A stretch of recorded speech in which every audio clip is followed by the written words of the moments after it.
Hello everyone. तो जैसा कि एपिसोड के लास्ट में हमने देखा कि इस बार जॉन्जी का स्कैम करने के लिए न्यू टारगेट होता है हॉस्पिटल ओनर। तो जॉन्जी अपनी टीम के साथ मिलते हुए उसके लैपटॉप से उसकी सारी काली करतूतों को निकाल लेता है और फिर उसे ब्लैकमेल करते हुए शिमचोंग के ऊपर किया हुआ केस वापस लेता है और जिनकी बेटी उनकी वजह से मारी गई होती है उसका मुआवजा भी दिलाते हैं और माफीनामा भी। अपनी सारी शर्तें मनवाने के बाद भी तेयू उसके सारे काले चिट्टे कारनामे को मीडिया में डिस्क्लोज कर देता है, जिसकी वजह से डॉक्टर के साथ तो बहुत बुरा होता है। और इस एपिसोड के स्टार्ट में हमें शिमचोंग को दिखाते हैं। शिमचोंग पीछे मुड़ के देखती है तो जॉन्जी उसे कहता है कि चलो आओ चलते हैं। तो शिमचोंग कहती है कि तुम आ गए और भागते हुए जॉन्जी के पास जाती है। जॉन्जी कहता है कि अरे आराम से, और डॉक्टर से पूछता है कि क्या ये इस तरह से भाग सकती है। तो डॉक्टर कहते हैं कि जी हाँ, हमने इनका पूरा मुआयना किया है, ये चल फिर सकती है, बल्कि अब तो ये दौड़ सकती है। जॉन्जी कहता है कि क्या ऐसा हो सकता है। तो डॉक्टर कहते हैं कि शायद एक्सरे में कोई गलती हुई होगी या फिर एक्सरे बदल गए होंगे, ऐसा वैसे बहुत कम होता है। I am really sorry. तो फिर जॉन्जी शिमचोंग से पूछता है कि तुम ठीक हो ना, तो चलो अब हम चलते हैं। फिर जॉन्जी शिमचोंग को लेकर जाने लगता है और जाते हुए शिमचोंग को यून की मॉम भी मिलती है जो उसे गुड बाय कहती है। शिमचोंग जॉन्जी से पूछती है कि पहली बर्फबारी कब होगी। तो जॉन्जी कहता है कि हर साल पहली बर्फबारी एक ही बार होती है, तो इस साल की पहली बर्फबारी तो हो गई, तो अगले साल ही होगी। शिमचोंग कहती है कि क्या वाकई, मतलब अब मैं अगले साल की पहली बर्फबारी नहीं देख सकूंगी। तो जॉन्जी परेशान हो जाता है और कहता है कि क्यों,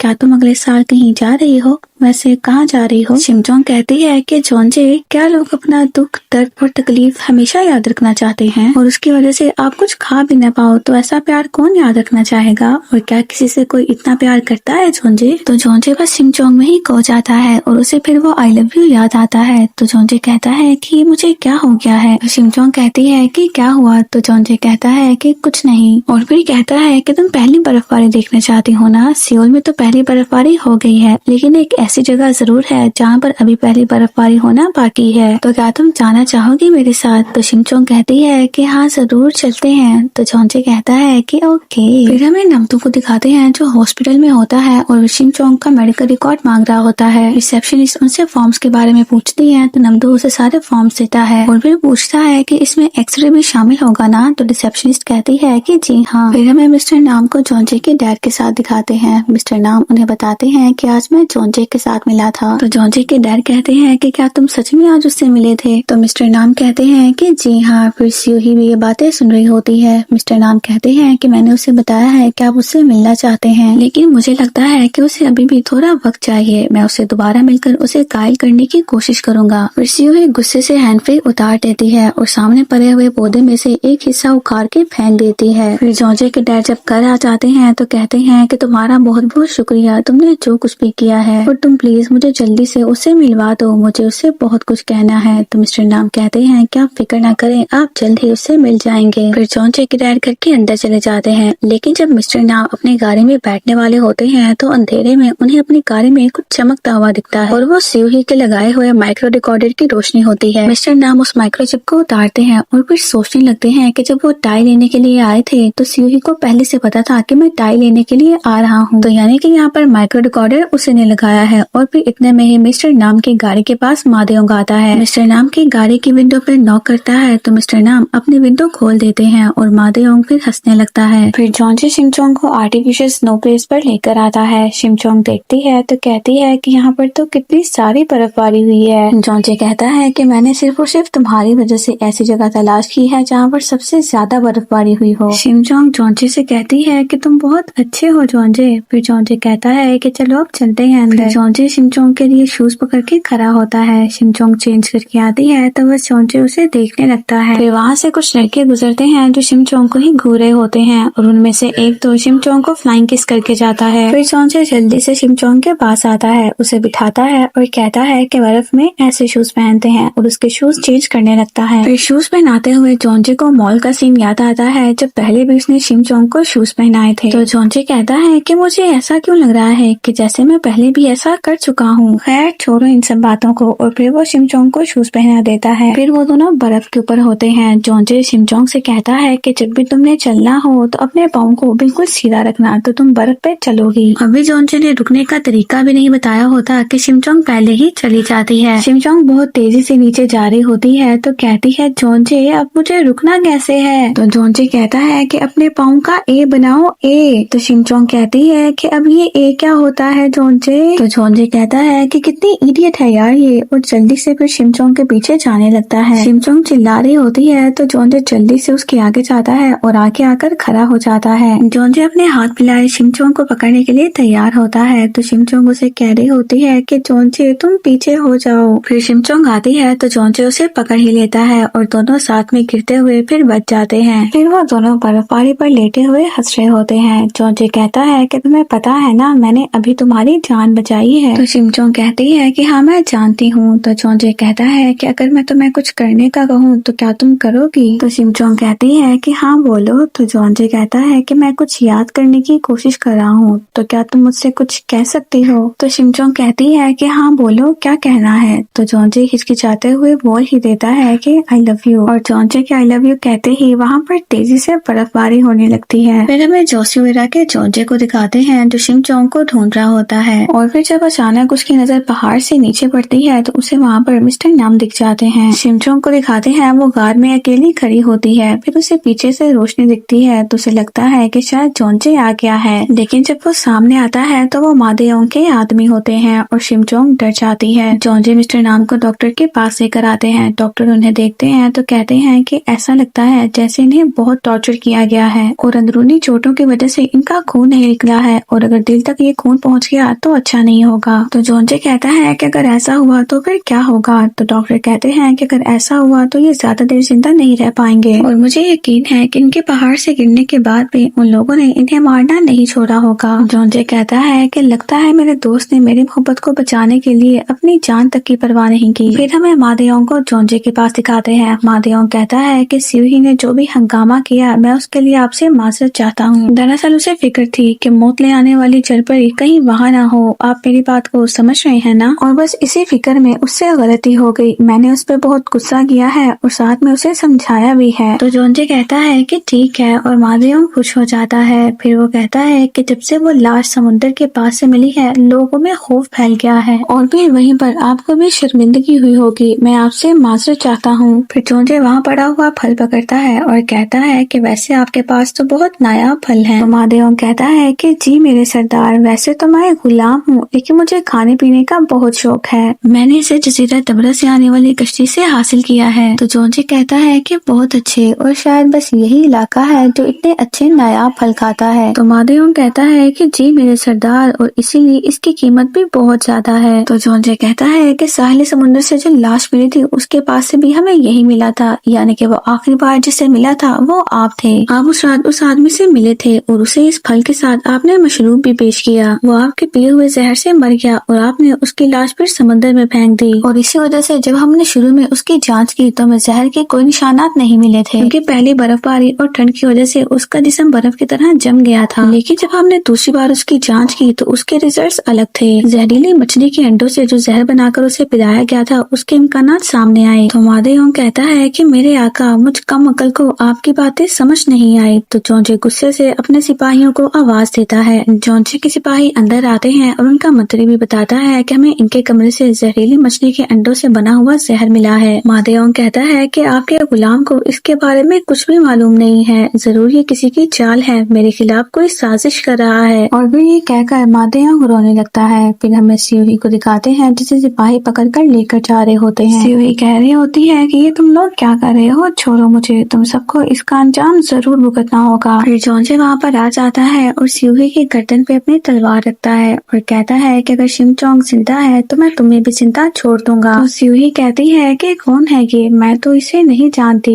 तो जोंजे कहता है कि तुम इसे नहीं जानती, फिर तुम्हें मरना होगा। अगर मुझे शिमचोंग नहीं मिली तो तुम यहीं पर मरने के लिए तैयार हो जाओ। फिर जोंजे एक स्टोर रूम में जाता है जहाँ पर शिमचोंग होती है। शिमचोंग को बांधा होता है और मारा भी होता है, और शिमचोंग को रुला रुला कर उसकी आंखों से मोती भी निकाले होते हैं। सभी गाँव वाले भी वहाँ पर इकट्ठा होते हैं। तो सिउही उनसे कहने लगती है कि देखो, हमारा सरदार सरदार क्या कर रहा है। हमारा सरदार इस चुड़ैल जलपरी के काबू में आ गया है और ये दोनों मिलकर हमारे गाँव को बर्बाद करना चाहते हैं। ये इस मनहूस जलपरी को बचाना चाहते हैं, जिसकी वजह से हमारे गाँव में तूफानी बारिश आई थी और कई लोगों को मरना पड़ा। और फिर जॉन्जी से कहती है कि अब आप एक कदम जरा बाहर तो रख कर दिखाएं सरदार, आपको क्या लगता है कि ये लोग आपको जिंदा छोड़ देंगे। तो जॉन्जी आगे बढ़ता है और वो मोतियों से बड़ी टोकरी उठाता है और बाहर फेंकता है। सभी गाँव वाले उसे उठाने में लग जाते हैं और सिवही कहती है कि ये क्या किया, ये तो मेरे हीरे हैं, तुम सभी छोड़ दो इन्हें, ये मेरे हैं। फिर जॉन्जी चिमचोंग के पास आता है और कहता है कि मुझे माफ कर देना, मैंने बहुत देर कर दी। और फिर जॉन्जी चिमचोंग को वहाँ से लेकर जाने लगता है और एक भी गाँव का आदमी जॉन्जी को नहीं देखता, सभी मोती उठाने में लगे होते हैं। जॉन्जी चिमचोंग को लेकर जा रहा होता है और उसे कहता है कि तुम्हें मेरे ख्वाब सुनना बहुत पसंद है ना, तो क्या तुम मुझे सुन रही हो। मैंने ख्वाब देखा था कि हम दोनों दोबारा पैदा हुए, हम दोनों एक दूसरे के साथ थे और तुम मुझसे मिलने के लिए दूर समुद्र से आती हो। अगरचे मैं तुम्हें याद नहीं कर पाता, लेकिन तुम मेरे दिल में हमेशा होती हो। लेकिन पता नहीं क्यों मैं तुम्हें याद नहीं कर पाता। तो चिमचोंग, क्या तुम मेरी कहानी नहीं सुनना चाहोगी। चिमचोंग जॉन्जी को कोई भी जवाब नहीं दे रही होती है। फिर हमें मोटेरा का सीन दिखाते हैं कि जब जॉन्जी चिमचोंग को आई लव यू कहता है तो बर्फबारी होने लगती है। तो चिमचोंग कहती है कि यानी कि अब तुम मेरे हो गए, तुमने हार मान ली, तो तुम हार गए फिर। तो जॉन्जी कहता है कि क्या।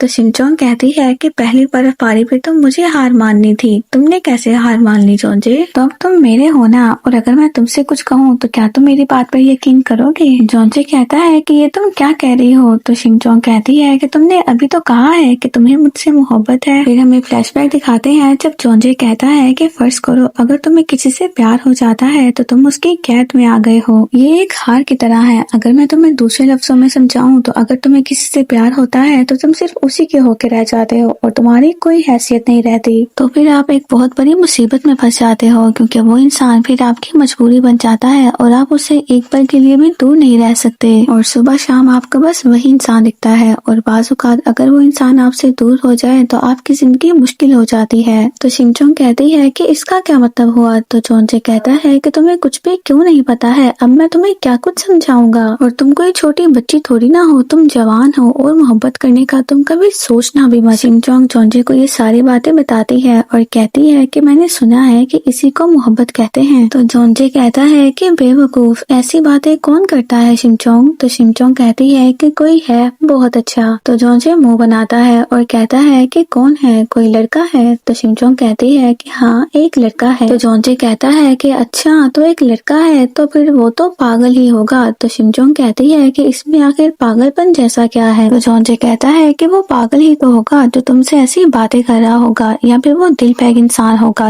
लड़की कहीं का। चिमचोंग कहती है कि लगता है ये कोई अच्छे अल्फाज नहीं है। तो जॉन्जी कहता है कि हाँ बिल्कुल भी अच्छे नहीं है और तुम्हें ऐसे लोगों से दूर रहना चाहिए, लेकिन तुम्हें मेरी बात समझ ही नहीं आती। चिमचोंग कहती है कि तेज बारिश में मुझे छतरी दी, जब मैं अकेली थी तो मेरा हाथ थामा। तो जॉन्जी कहता है कि जाहिर है अब लड़की को पटाना है तो कुछ तो करेगा ना। चिमचोंग कहती है कि उसने मुझे नूडल्स भी बना के दिए। तो जॉन्जी कहता है कि नूडल्स, उसने तुम्हें नूडल्स बना के दिए, बहुत बहुत तेज था वो। तो चिमचोंग कहती है कि तुम उसे ऐसे नहीं कह सकते, वो बहुत अच्छा इंसान है। तो जॉन्जी कहता है कि अगर वो इतना ही अच्छा इंसान है तो फिर तुम्हें उसके साथ होना चाहिए, मेरे साथ नहीं। और मैं तुम्हें एक बात क्लियर कर दूं, मैंने तुम्हें आई लव यू इसलिए कहा क्योंकि वो मैं तुमसे सुनना चाहता था। मुझे सच में तुमसे मोहब्बत नहीं है, क्योंकि मैं कुछ कंफर्म करना चाहता था। अगर तुम मुझे आई लव यू कहती तो चिमचोंग इतने में ही जॉन्जी को आई लव यू कह देती है और जॉन्जी खामोश हो जाता है और उसी को देखने लगता है। जॉन्जी की हार्ट बीट भी तेज हो जाती है और वो जाने लगता है। तो चिमचोंग कहती है कि मैं फिर से कहूँ क्या। तो जॉन्जी कहता है कि नहीं। तो चिमचोंग कहती है कि अरे मैं दोबारा कह सकती हूँ। तो जॉन्जी कहता है कि नहीं, अब इसकी जरूरत नहीं है। चिमचोंग पेंगुइन्स की तरह चलते हुए जॉन्जी के पीछे आ रही होती है। तो जॉन्जी उसे कहता है कि अब तुम दोबारा मत कहना। जॉन्जी चिमचोंग से आई लव यू सुनने के बाद और अपनी हार्ट बीट तेज करवाने के बाद उसे घर लेकर आता है। नमदून दोनों से पूछता है कि तुम दोनों कहाँ थे, क्या डेट पे गए हुए थे। तो जॉन्जी कहता है कि कैसी डेट, इसने मुझसे बर्फ देखने की जिद की थी इसलिए मैं इसको लेकर गया था। तो नमदू कहता है कि आखिर डेट और क्या होती है। तो तेयो को ये सुन के गुस्सा आने लगता है। तो तेयो अपनी करंट मारती हुई नजरों से जॉन्जी को घूरता हुआ जाने लगता है। तो जॉन्जी उसे पीछे से थप्पड़ मारता है और कहता है कि ये पता नहीं क्यों अब मुझे ऐसे घूरता रहता है। फिर नमदू उसे फल देता है और कहता है कि क्या तुम खाओगे। तो जॉन्जी कहता है कि तुम ही खाओ ये सब कुछ, मुझे कुछ नहीं खाना, और वहाँ से चला जाता होता है। फिर नमदो शिमचोंग को फल देता है और उससे पूछता है कि क्या तुम दोनों की लड़ाई हुई है। तो शिमचोंग कहती है कि नहीं, लड़ाई तो नहीं हुई। तो नमदो कहता है कि फिर जोंजे का मूड इतना खराब क्यों है, और शिमचोंग का ध्यान सिर्फ उसके खाने की तरफ होता है। फिर जोंजे को दिखाते हैं जो सोने की कोशिश कर रहा होता है लेकिन उसे नींद नहीं आ रही होती, और फिर आखिरकार वो शिमचोंग को आवाज दे ही देता है कि ओए ऊपर वाली मेरी बात सुनो। शिमचोंग जोंजे के सामने आ जाती है तो जोंजे उसे देखकर चुप कर जाता है। तो जोंजे कहता है कि मुझे नींद नहीं आ रही, अजीबोगरीब ख्यालात आ रहे हैं, मुझे समझ नहीं आ रही कुछ भी,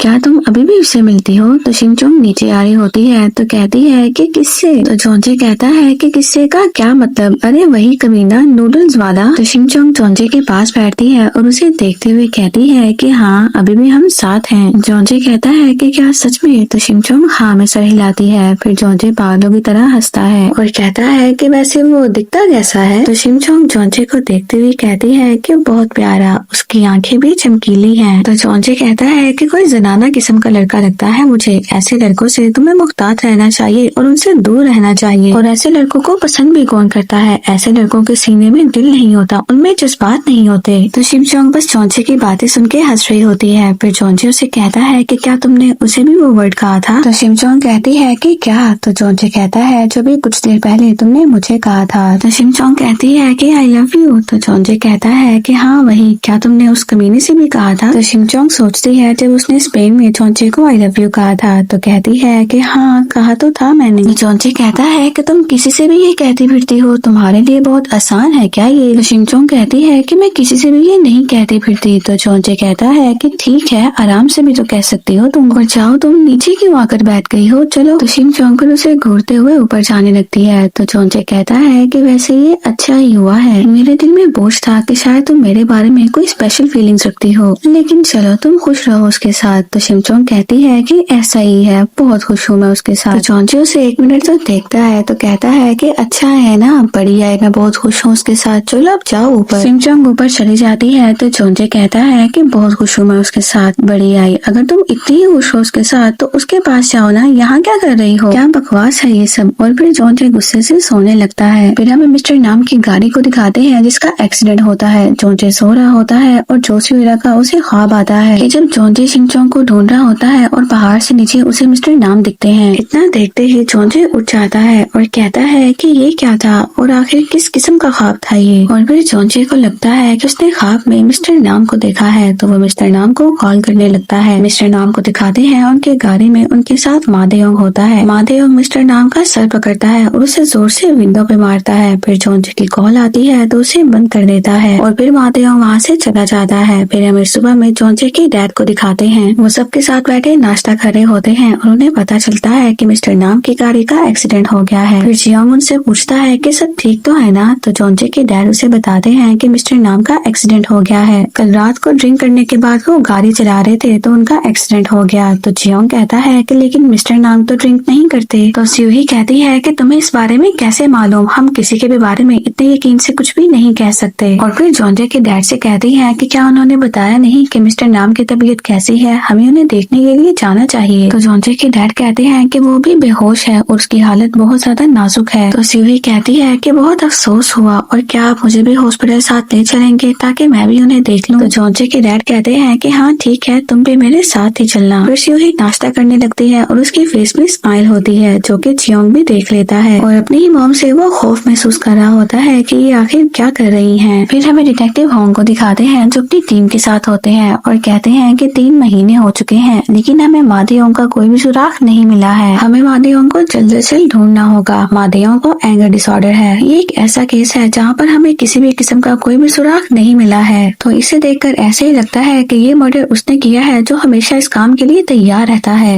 इतने में ही डिटेक्टिव होंग के हायर ऑफिसर आते हैं और वो उसे जोंजे को पकड़ने का कहते हैं। तो डिटेक्टिव होंग कहते हैं कि उसे भी मैं पकड़ ही लूंगा लेकिन पहले मैं मादेयोंग को पकड़ूंगा। और फिर यूं ही उन दोनों की नोकझोंक शुरू हो जाती है। फिर हमें जोंजे और उसकी टीम को दिखाते हैं जो जिंजो के साथ स्कैम करने का सोच रहे होते हैं। नमतो बताता है कि आज वो एक सेमिनार जाएगी, सेमिनार 4 बजे है तो इसका मतलब है कि वो घर से तकरीबन 2 या 2:30 बजे निकलेगी। उसके ड्राइवर की आज छुट्टी है और ड्राइविंग में वो इतनी अच्छी भी नहीं है। और फिर इसी दौरान तेयो स्कूल का नंबर इस्तेमाल करते हुए उसे कॉल करेगा और फिर यूं ही तेयो से बात करते हुए वो जोंजे की गाड़ी से टकराएगी। जोंजे बाहर आता है और उससे पूछता है कि कहीं आपको चोट तो नहीं लगी, और फिर फिर अपना कार्ड उसे दे देता है कि अगर जरूरत पड़े तो मुझे कॉल कर लेना। यहाँ पर जोंजे एक बड़े बिजनेसमैन की आइडेंटिटी को चोरी करता है। नमदो कहता है कि अपना चेहरा एक दफा दिखाने के बाद तुम्हारी उससे दूसरी मुलाकात सेमिनार में होगी। इतने में ही शिनचोंग उनके पीछे आ जाती है और कहती है कि क्या कर रहे हो, तो सभी डर जाते हैं। नमदो कहता है कि तुमने तो मुझे डरा ही दिया। तो जोंजे कहता है कि चलो अब हम लोग चलते हैं। शिनचोंग कहती है कि कहाँ जा रहे हो, तो जोंजे कहता है कि और कहाँ जाएंगे, काम पे जा रहे हैं। शिनचोंग कहती है कि अच्छा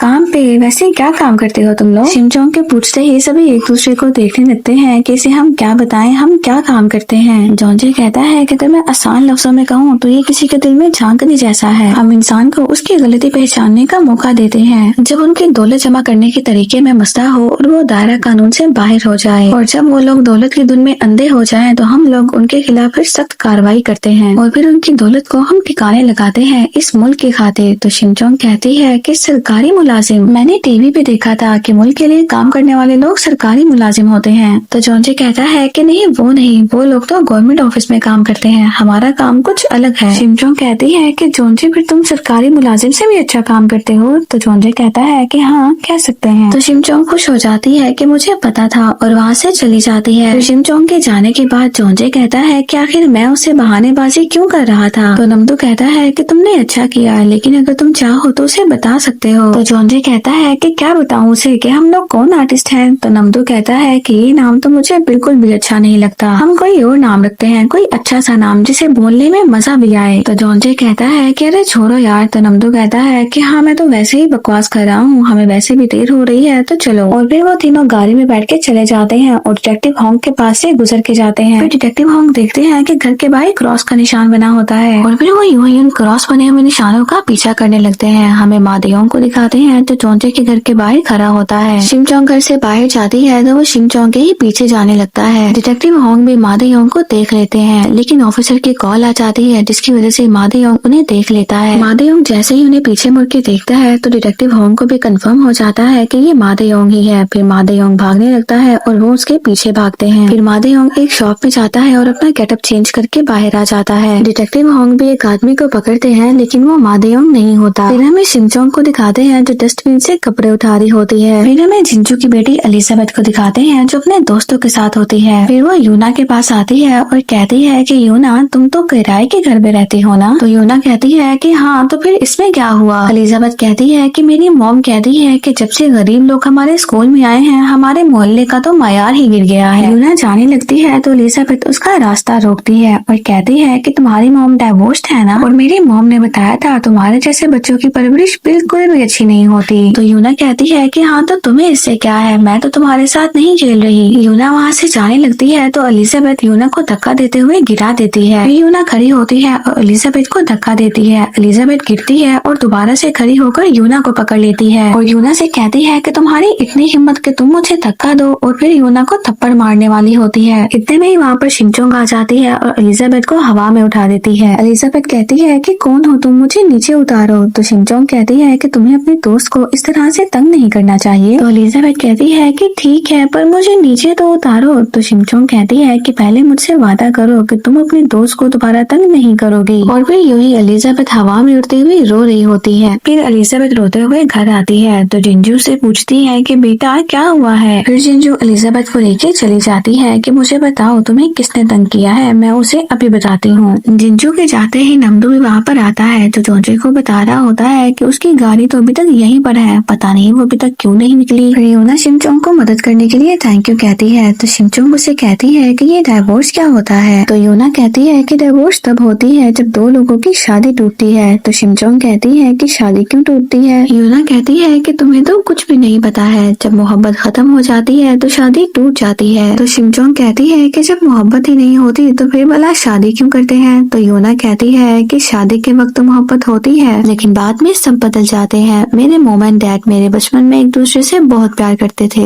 लेकिन फिर सब चेंज हो गया। शिनचोंग कहती है कि क्यों चेंज हो जाते हैं। तो यूना कहती है कि क्यों का क्या मतलब, वक्त के साथ सब लोग चेंज हो जाते हैं और जिनकी डिवोर्स नहीं होती वो सिर्फ मोहब्बत की वजह से एक दूसरे के साथ नहीं होते, बल्कि एक दूसरे के साथ रहना उनकी मजबूरी बन जाती है। और क्या तुम्हें पता है मैं अकेडमी जाके इतनी ज्यादा मेहनत क्यों करती हूँ। तो शिनचोंग कहती है कि नहीं। तो यूना कहती है कि मेरी मॉम मुझसे बहुत प्यार करती है और इसीलिए मैं दिल लगा कर पढ़ती हूँ, और अगर अगर मैं अच्छे से नहीं पढ़ूंगी तो वो मुझसे प्यार नहीं करेंगी, और इसीलिए जब मेरा अकेडमी जाने को दिल नहीं करता तो मैं यही सोचकर अकेडमी चली जाती हूँ और मैं अच्छे से पढ़ती हूँ। इतने में वहाँ पर जिंजू भी एलिजाबेथ के साथ आ जाती है और उन्हें घूरते हुए बाहर बुलाती है। फिर जब शिमचोंग बाहर आती है तो उसके बाल उड़ रहे होते हैं। जिंजू उसे देखती है और कहती है कि इसके बाल जरूर इसने मैसी हेयर स्टाइल बनवाया होगा, और कितनी एलिगेंट लुक है यार इसकी, ये कितनी प्यारी है, और आखिर कहाँ से कौन से सैलून से बाल बनवाए होंगे इसने। फिर शिमचोंग जिंजू के पास पहुँच जाती है तो एलिजाबेथ कहती है कि मॉम यही है जिन्होंने मुझे मारा था। तो जिंजू कहती है कि अच्छा तो वो तुम हो जिसने मेरी बेटी को हवा में उड़ाया है। और फिर जिंजू शिमचोंग के कपड़े देखने लगती है और कहती है कि ये क्या, इसका लिबास तो पूरी तरह से मुख्तलिफ है, कुछ भी एक दूसरे से मैच नहीं कर रहा, लेकिन फिर भी सब कुछ कितना फिट बैठ रहा है। आखिर इसका डिजाइनर कौन है। तो शिमचोंग कहती है कि आपकी बेटी इसको तंग कर रही थी। तो जिंजू कहती है कि तंग कर रही थी, आखिर तुम हो कौन, तुम इसकी माँ हो या फिर इसकी स्कूल टीचर। वैसे आजकल की स्कूल टीचर्स भी ऐसा बिहेव नहीं करती हैं। ये सब कहते हुए वो शिमचोंग की सैंडल्स देखती है तो कहती है कि ये क्या, शनेल और लुई वुइटन ने कब से कोलैब किया, और आखिर इन सब के बारे में मुझे क्यों नहीं पता। शिमचोंग कहती है कि मैं इस छोटी बच्ची की दोस्त हूँ और अगर तुम्हारी बेटी ने इसे फिर से तंग किया तो मैं इसे नहीं छोड़ूंगी। और फिर एलिजाबेथ की तरफ झुकते हुए कहती है कि तुम्हें अपना वादा याद है ना। फिर वो यूना को लेकर वहाँ से जाने लगती है तो जिंजू कहती है कि रुको, वैसे तो मैं बहुत ज्यादा क्यूरियस हो रही हूँ, लेकिन तुम मुझे एक बात बताओ, तुम्हारा डर्मेटोलॉजिस्ट कौन है। नहीं, मेरा कोई भी नहीं है, मैं ऐसा कुछ नहीं करती, ये मेरी नेचुरल स्किन है, ये सब कुछ प्लीज तुम मुझसे मत कहना। तो इसलिए तुम मुझे सीधी तरह से बताना, और अब मुझे जवाब दो, तुम किसके पास जाती हो। फिर शिमचोंग अपने समुद्र में मरमेड्स के साथ की हुई स्किन केयर को सोचती है और कहती है कि वो सियोल में नहीं है, यहाँ से बहुत दूर है, और जाने लगती है। तो जिंजू कहती है कि मुझे पता था कि किसी और मुल्क की जाती होगी, और फिर पीछे से कहने लगती है कि मुल्क का नाम तो बता दो, और फिर सोचने लगती है कि अब ये किस मुल्क जाती होगी। फिर जॉनजे नमदो को कॉल करता है कि अभी तक वो यहाँ पर क्यों नहीं आए, 3:30 हो गए हैं। तो नमदो कहता है कि उसकी गाड़ी भी अभी तक घर के बाहर ही खड़ी है, अब देखते हैं कि क्या होता है। फिर जिंजू एलिजाबेथ के साथ घर आ जाती है। नमदो उसके पोस्ट चेक करता है जिसमें वो कहती है कि आज वो घर पे ही रेस्ट करेगी, और अपनी ऑडियंस से पूछती है कि हमारे कुछ ब्रांड्स ने कोलैब किया है, तो अगर आपको उसके बारे में कुछ पता है तो मुझे भी बताना। और यहीं पर हमारा पार्ट कंप्लीट हो जाता है। See you in the next part.